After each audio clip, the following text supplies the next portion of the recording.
Okay, so as promised, I did make a circuit diagram of the old original Variac control circuit without the circuit breaker.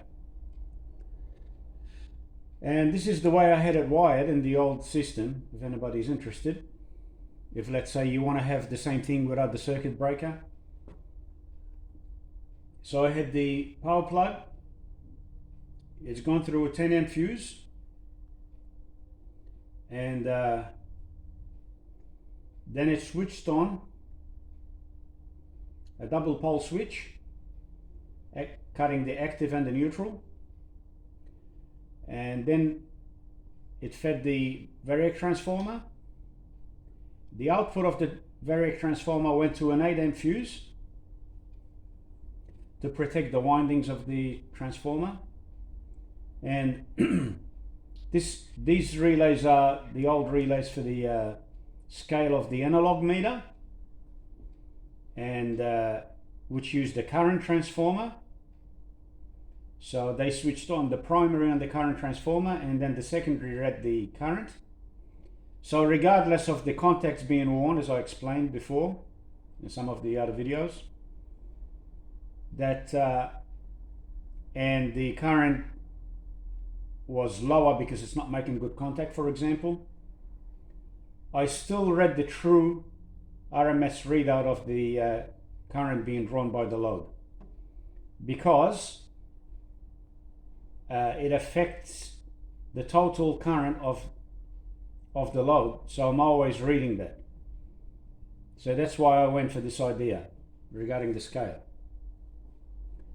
And then it went through another time fuse, 1.6 amps, and the reason for this was because the winding on the current transformer, when I winded it myself, because this type of transformer, the secondary is wound, and then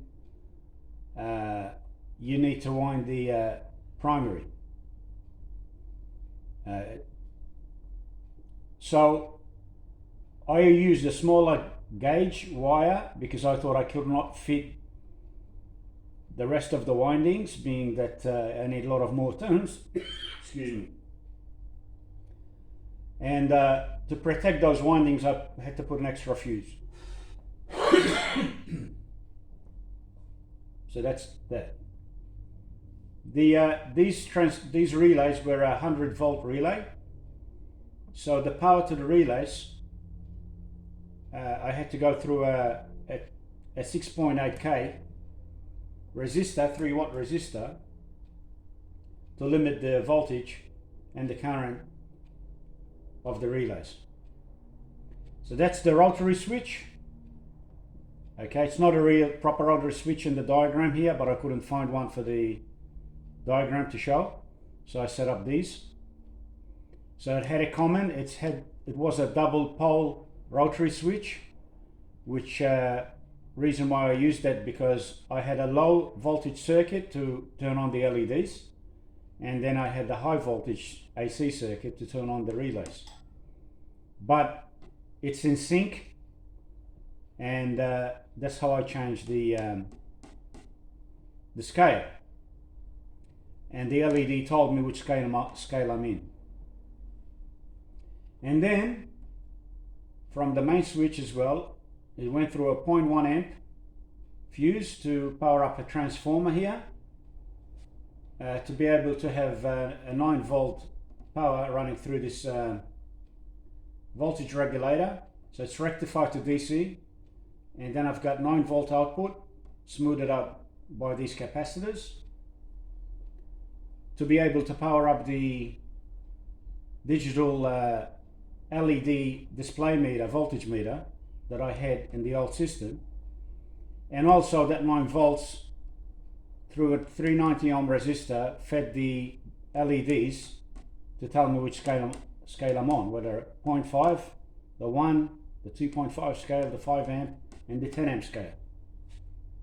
So that was the old circuit, and the voltage readout to the digital voltmeter was run through the, of course, the output, through a 220K resistor,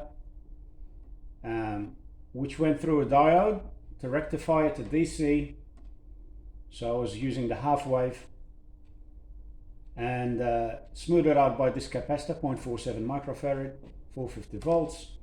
It went, for safety, went through another 1 meg resistor to the panel meter, and then this panel meter gave you an isolated the other reference to be able to read the voltage, which connected to neutral because I'm reading the AC voltage here.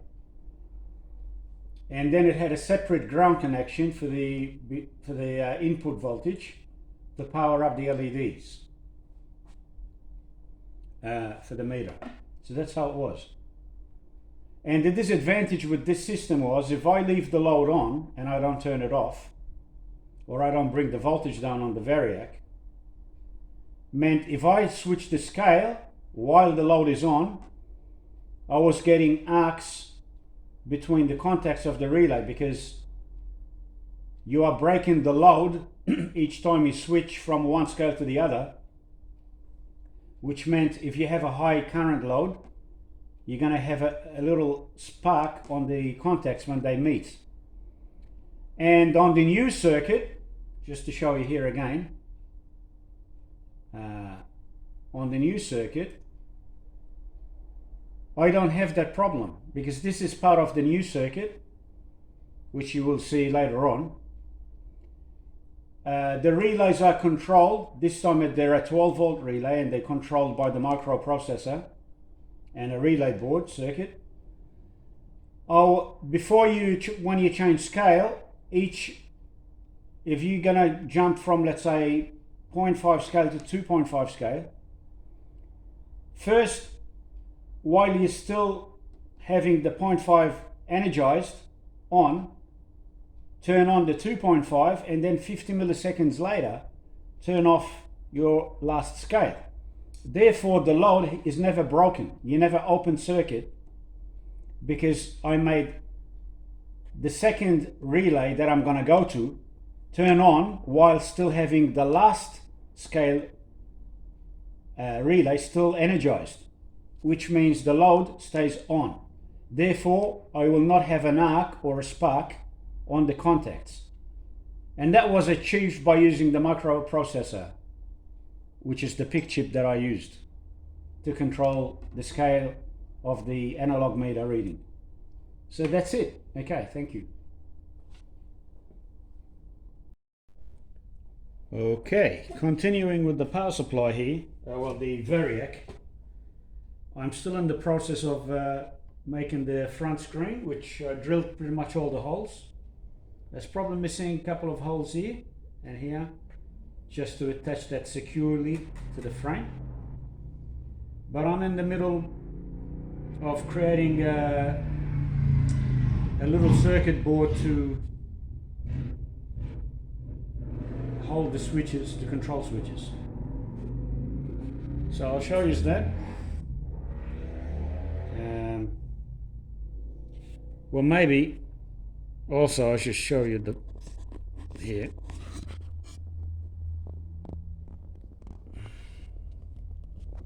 That's what it looks like from the back. That's my circuit board there that I've made. And I'm in the middle of working out where I'm gonna place all the electronic parts in the case. So all these parts here need to go in the case. So the case is very small. The space is occupied mainly with the Variac transformer. Okay, but just to give you an idea, this is going to be the scale relays for the current meter that needs to go to the front. And I'm pretty much, I think, gonna mount that there somewhere like that. Okay, in that position. Okay, now also it's gonna have the main circuit breaker, which is a this big massive relay. It's rated at 60 amps. Okay, I would assume 60 amps will be for the normally open contact. Okay, and I would assume that the normally closed, which is the ones I'm going to use, will be probably less than 60. I couldn't find proper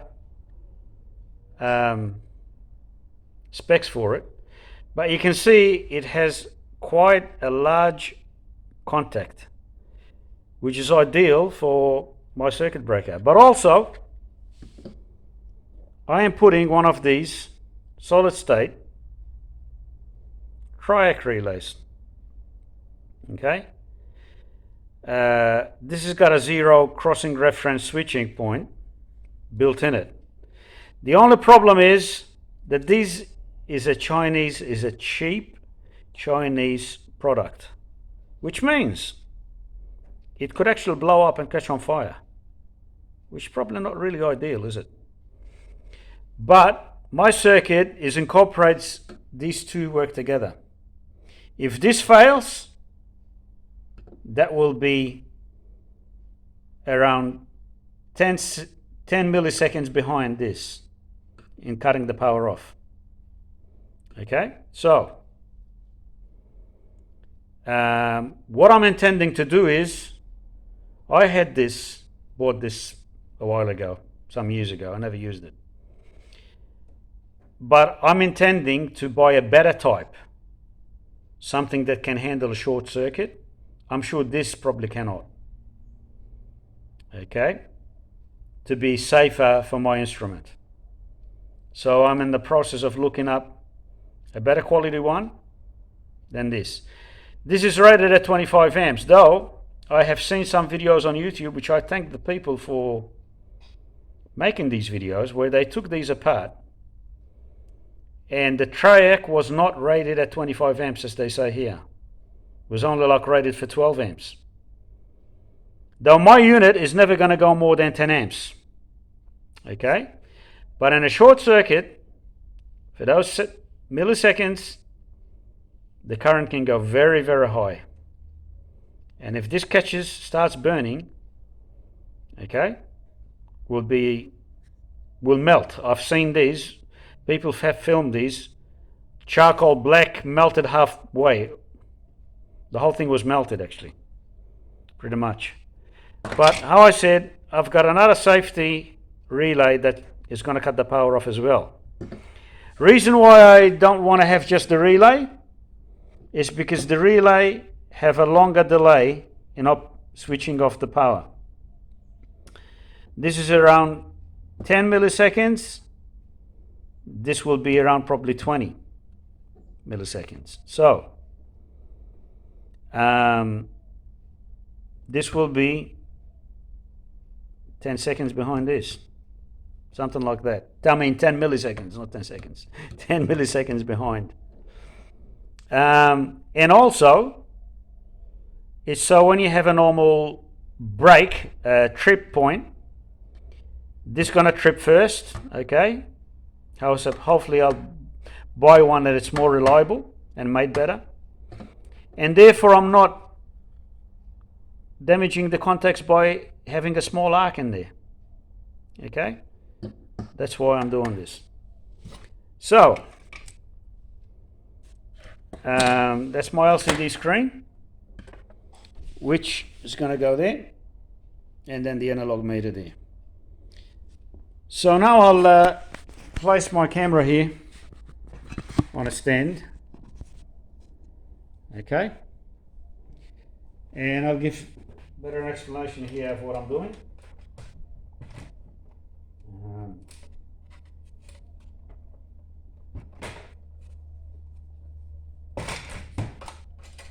Just remove the transformer. It's very heavy transformer. Actually, I'm going to weigh it. I want to see how much it weighs. So that's my current transformer that I'm going to mount pretty much, I think, in the same place where I had before. And I'm going to mount my circuit board somewhere there with posts. And the power supply to run the circuit is going to mount there, like that. Therefore any heat is going to not affect the circuit board, so I don't want it to be underneath the circuit board. So I'm still going to have the fuses. The other thing that I've modified is the this microwave oven system that I had here at the back. This had an inline fuse and it connected something like that. So I cut this off with the steel cutters and I finished it. And because this is in the way now of me mounting the transformer up here, so I cleaned it up. I was still going to use that. That will fit in there. Okay. See if you can see that. Yep. And then I'll have this connector probably mounted on the floor part. And then I'll probably maybe add another fuse up there.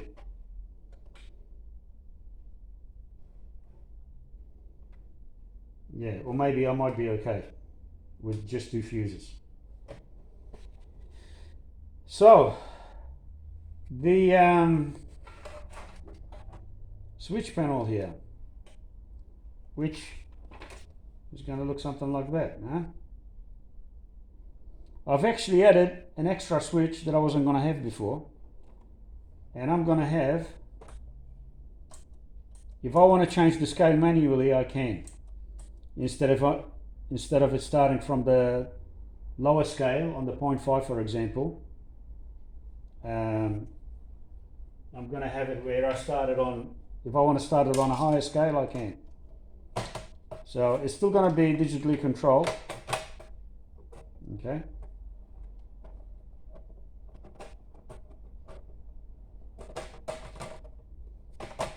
So that's for that. And I'll be changing the scales that way.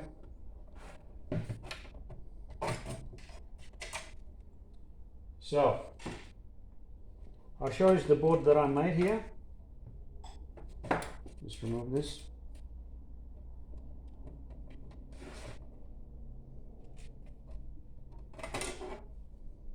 So this is what I did.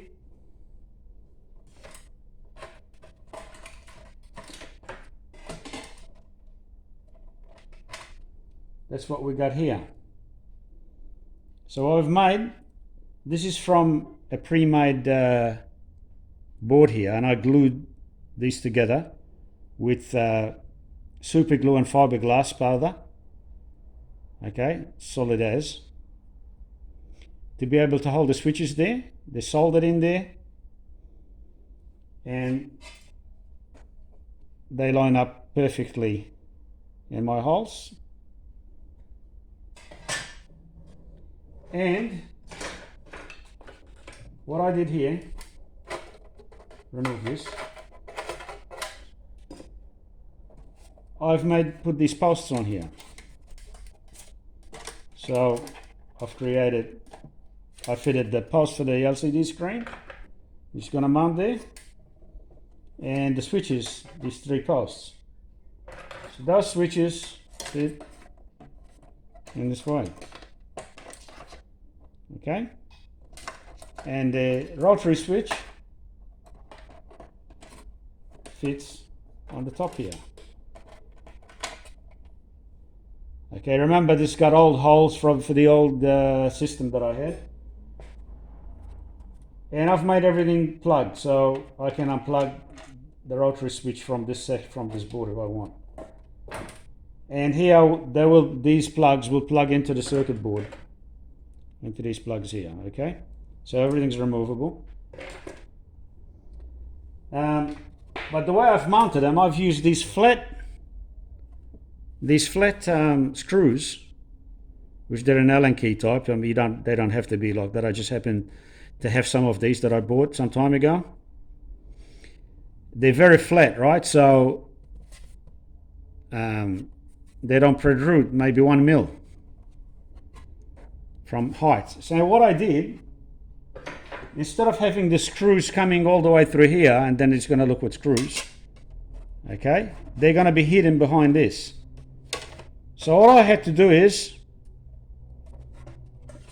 the plate here, I had to countersink where the screw is going to go. Okay, so that's what I did. I countersunk for the head of the screws. And that plate will sit flush. Okay, so there's still some couple of little holes that I have to do. So that's that. So that's that part. And I'll have another video of showing the circuit board that I've made. Yeah, it's not 100% perfect. Probably it needed really just for some minor adjustments to remake it again. This was the first board that I've made for it, and one of the mistakes that I did, I forgot to put the mounting holes in it. No matter how many times I looked over it, I forgot the mounting holes. Anyway, I re-drilled them after and found a place to put them. That's okay. I still could use this. If I want to be really fussy, I'll get the board remade from China. So that's it for now. Okay, for anybody that's wondering how I made, not this one, that's a faulty one, this machine countersink here, okay, what I did is I placed that there,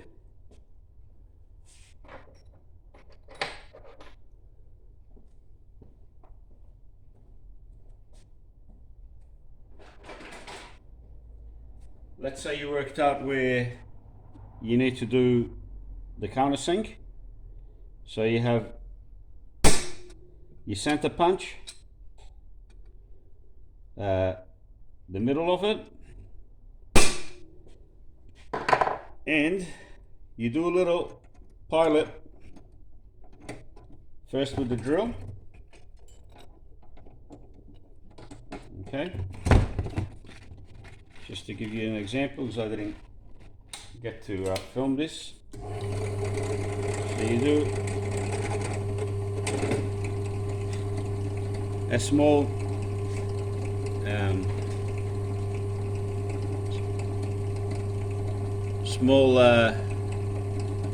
mark with the drill, countersunk a little bit with a normal drill bit. You stop that.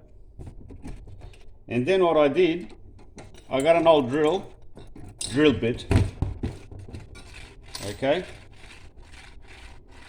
if you can see, and I grinded the tip of it to make it flat but still a slight angle, and left the center part, if I could see, so I left, if this can focus, okay, can you see the little center part? So it's quite flat, slight angle, and I did that on the grinder. So there's my grinding wheel there when it's running. So first I've grinded the drill bit flat, okay, and then on the grinding wheel,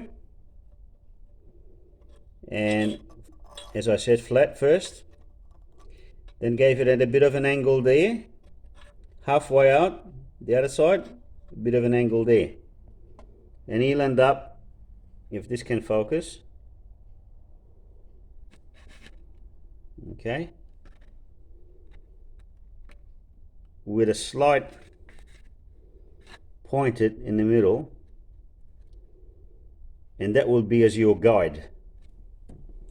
So getting back to the plate here, okay, I've done that with the drill, and then that will be a guide there. Okay,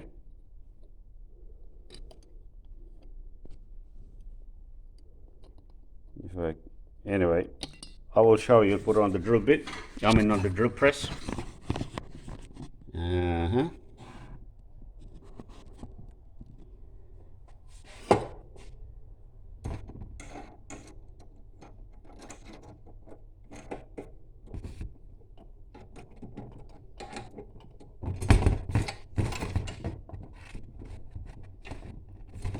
So once you've got a small mark where you need to do that, okay, then it's a matter of holding your plate. See that found its center part, and you do the countersink. Always check not to go too far, because my plate is only like 2 millimeters thick.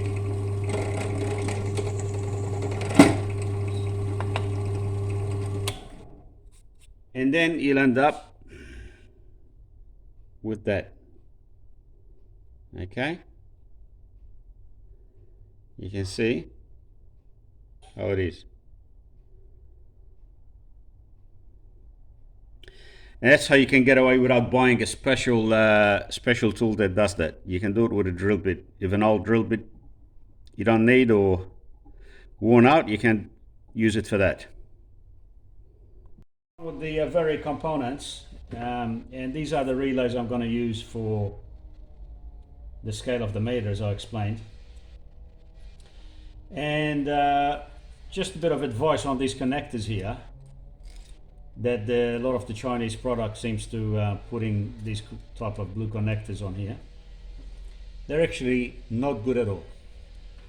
What happens is they got these metal, like a stainless steel part, that is bent over, and when the screw tightens on the cable, what will end up happening is it will slip out. The wire will slip out,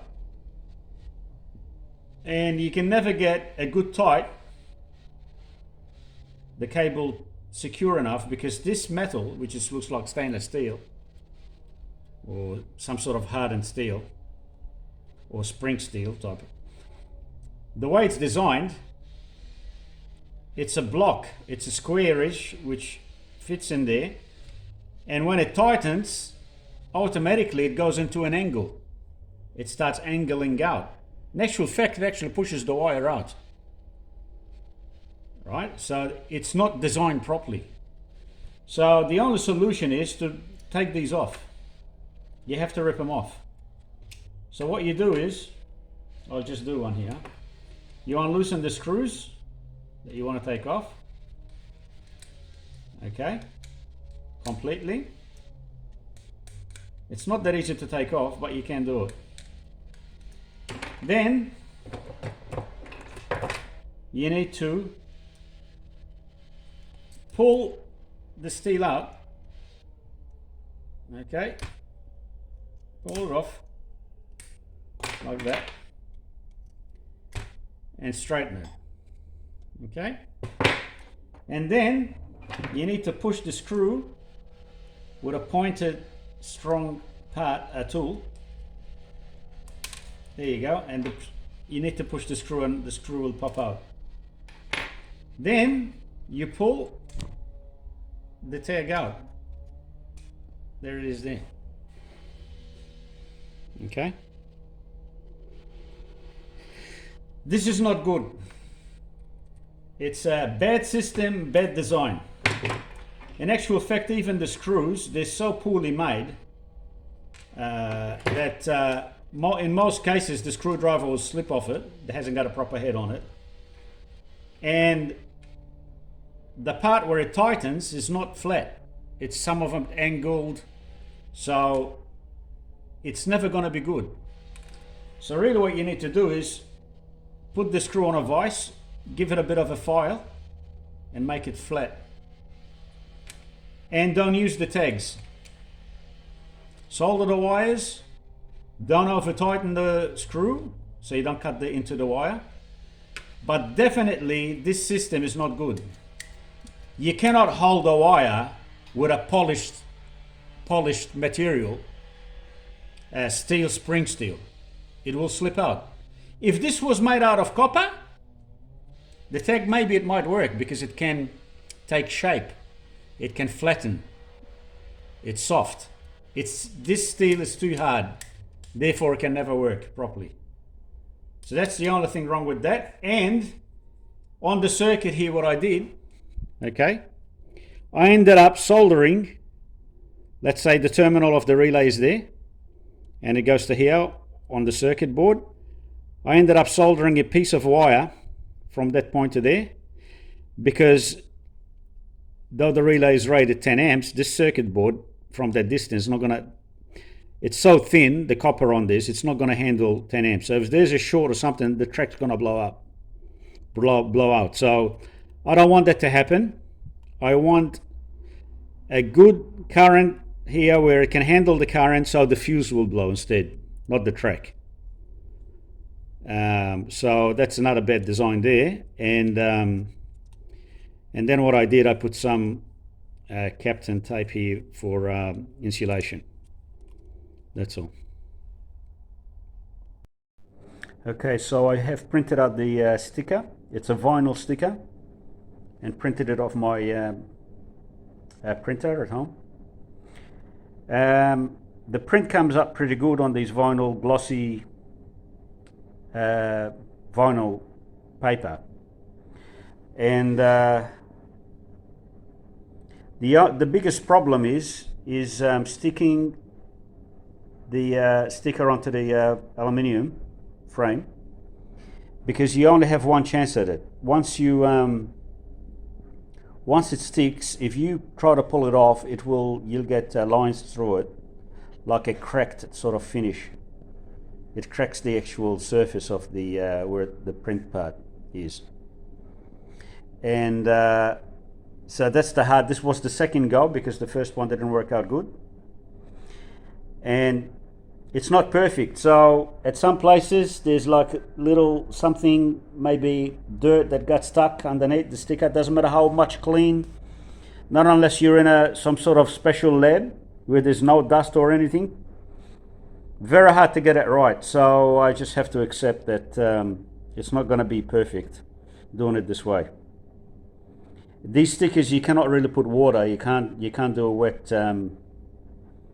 stick on. It has to be dry, because otherwise it will get damaged. So now what I'm going to do is I'm going to spray clear on it with a clear lacquer to protect it. So it's already glossy, right? But it's not really protected from water and things like that. Though it says that it is, but it's not. You cannot trust it. So remember, the surface is made to absorb the ink from an inkjet printer, so other materials could get absorbed in there as well, so you need to seal it. Okay, so here I have the Variac. I just mounted the front plate. I varnished the sticker that I put on.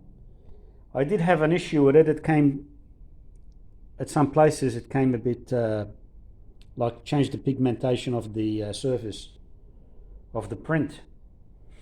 But I have to live with it, because obviously if I had to redo it, the same thing would happen.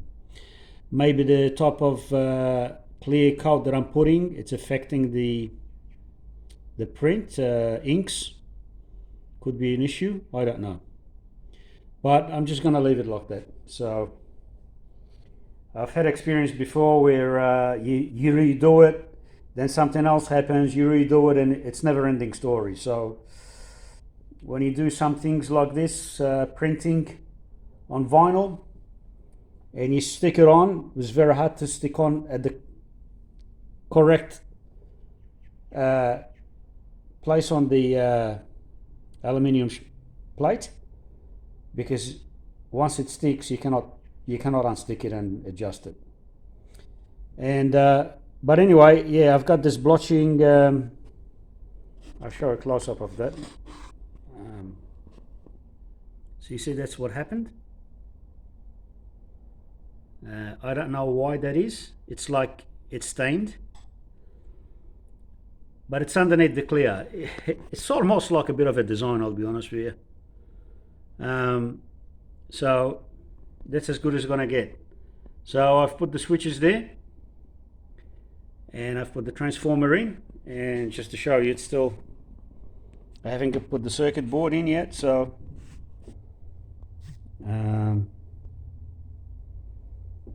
I've got the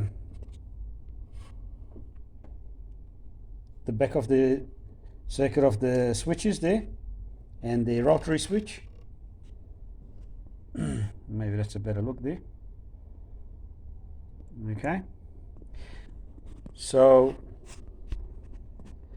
the relay is going to go in this section here. So that's going to mount in that section,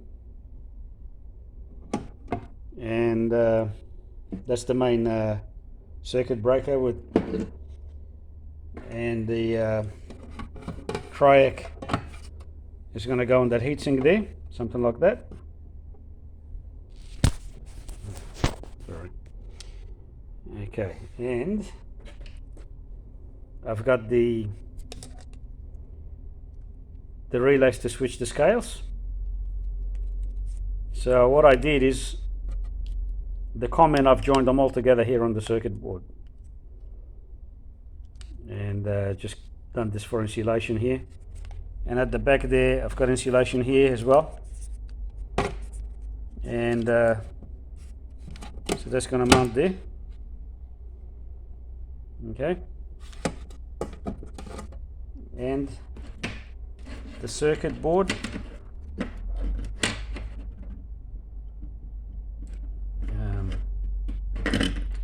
it's going to mount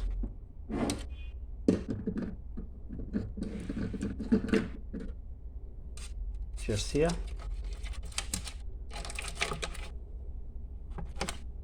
There. And the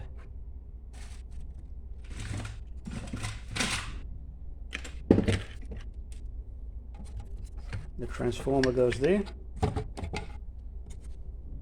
So it's getting there. Anyway, we'll continue on. Okay, so I am placing all the components there. I started to do some wiring. So I fitted the Variac here with the heatsink. I actually have put insulation. I've put insulation here, plates to protect just in case something shorts out between the terminal and the case. And same thing on the wiper here, so when that goes around, because it's very close to this metal. So I've mounted the current transformer, the control transformer for the control circuits, and this is the current, another small current transformer for the circuit board, for the electronic circuit board. And what I did with this, I made a little bracket here just out of aluminium. I've just bent it around to suit that. So I will glue this to that, like that, and then I'll put two holes here and I'll put two screws, and I will mount that somewhere around here on the side where the circuit board is going to be. So that will mount somewhere there. I don't know if you could see it. Zoom in on that.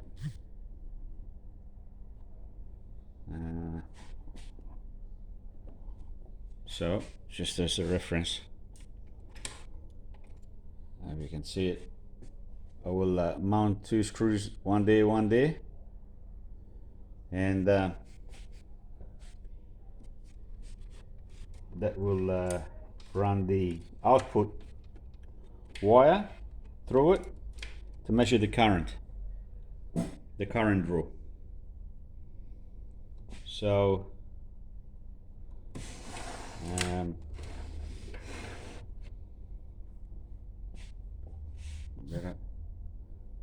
that's it there. So that's what I'm up to. Okay, what I did with the this is, by the way, is a 1000-to-1 transformer. Instead of I glued it to the bracket, I just put double-sided tape, a good quality double-sided tape, onto the bracket that I've made. So in the future, if something needs to be pulled off, you don't have to break it off the glue. It's still solid. It's still very solid with the double-sided tape, so it should be okay. So then this part gets screwed onto the board. Yeah.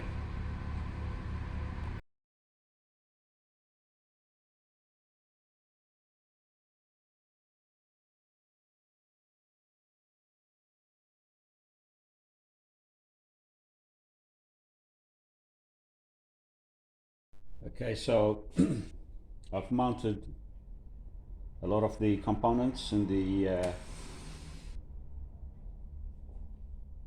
box, and so I've put the relay here and the Variac over there, the relays for the scale there, that's the connection was for them, and the switching is done on the bottom side. Okay, and I've mounted the LCD screen, the switches, the output plug, and the circuit board. Maybe I'll have to film this way. So I've got the circuit board there. I've put a varistor here.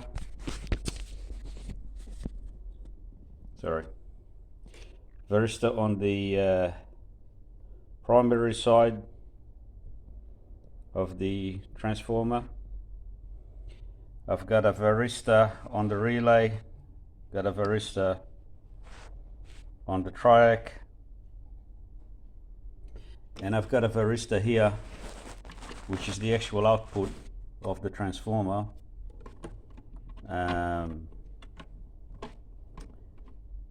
to the output to neutral. And what I had to do is, that's the current transformer for reading the scale for the current meter. I actually have rewounded the 0.5 scale and the 1 amp scale to actually handle 10 amps. So yeah, I actually did manage to fit it in there. And that's the fuses here, and the power fuse, the control fuse. I've got the control, the power to the circuit board, the transformers over there, and all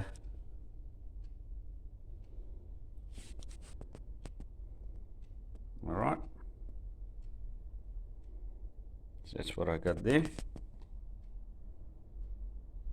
And what I had to do here, I had to change the circuit. I originally had a I thought it was a 1-to-1 transformer that I found on the net, but in actual fact it's a current transformer. So they say this current transformer, you can read voltage, but it's not accurate when you change different voltages. So it might be an accurate voltage for a certain voltage rating that you set it to with the resistors, So yeah, this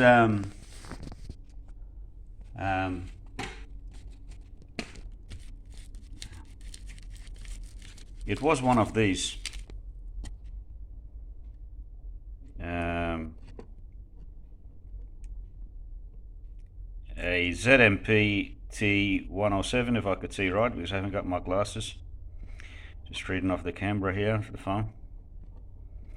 So yeah, I didn't spend enough time testing this. I didn't have one, and then I ordered it, and I've already sort of made the board, designed the board. So I cannot use this. It actually doesn't work well for what I needed to read the voltage. I don't like the idea of using a current transformer. So you're reading current, and then you're going to transpose it to reading voltage. That's not the way to do it. So whoever came up with this idea, it's not good, in my opinion anyway. So what I'm going to do is use a normal transformer, and I'm going to mount it over here. It's going to mount there on the side. And also what I was going to do is read the voltage straight off the 240 volts and reduce it down. But because this I am talking to the LCD here, sending the data, when the breaker switches the transformer, I must be getting some sort of maybe a negative spike back to the board, and it's affecting the circuit. The data is getting corrupted on the LCD screen. So the best is to have full isolation for safety as well. Isolate the 240 completely isolated from the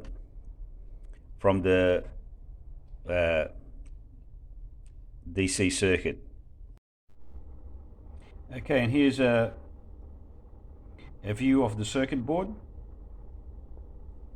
We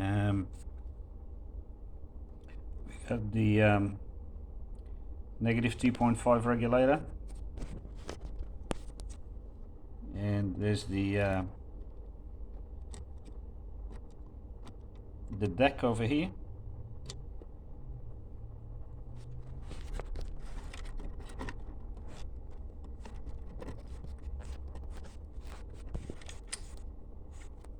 There's the MOSFET switch for the divide by 10 scale, and the neon light, the SCR driver, which is a Variac driver,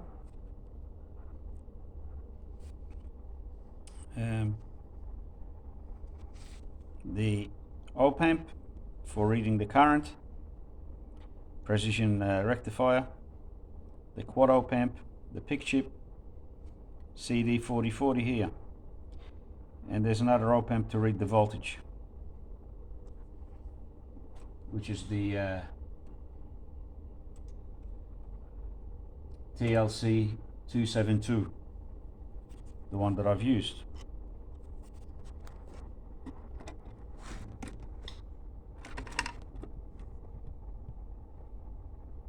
So that's the circuit board, and you can see how there's a lot of components on a small board. The board is only about 95 by 95 millimeters. So yeah, a lot of components. That's the plug for the one-to-one transformer. Okay, just made it plug into there. And that's the neutral connector, the connection to the SCR circuit. That's the output of the Variac output to be able to read the voltage, and that's the other connector to the other for the second SCR, back to back.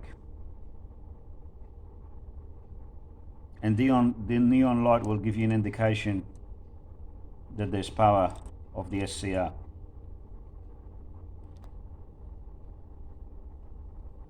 Okay.